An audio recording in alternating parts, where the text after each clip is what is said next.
আপনারা ইতিমধ্যে জেনেছেন ঢাকা মেডিকেলে একটি অনাকাঙ্ক্ষিত ঘটনা ঘটেছে, যেটা ফার্মা কলিগদের যারা এই বাংলাদেশের ওষুধ শিল্প 100% অবদান রাখে, যাদের ছাড়া বাংলাদেশে এই ওষুধ শিল্প অচল।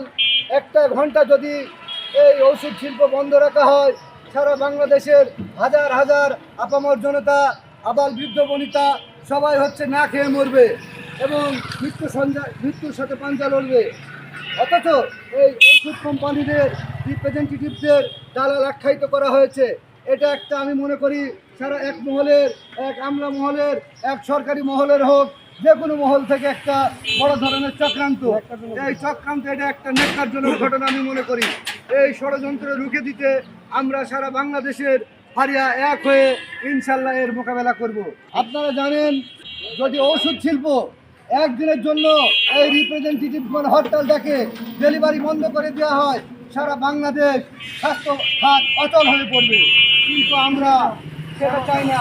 অথচ আমরা মনে করি ওষুধ শিল্প একটা মানবতার খাত, মানব কল্যাণের খাত। আমরা এই ওষুধ শিল্পকে বাঁচিয়ে, আর যারা এর পিছনে চক্রান্ত করছে তাদের যেন বাংলাদেশ সরকার এই বিষয়ে তদারকি গ্রহণ করে, খেয়াল রাখে, যেন তারা একটা সুনির্দিষ্ট নীতিমালার মাধ্যমে বাংলাদেশ সরকার ওষুধ শিল্পের একটা নীতি প্রদর্শন করে।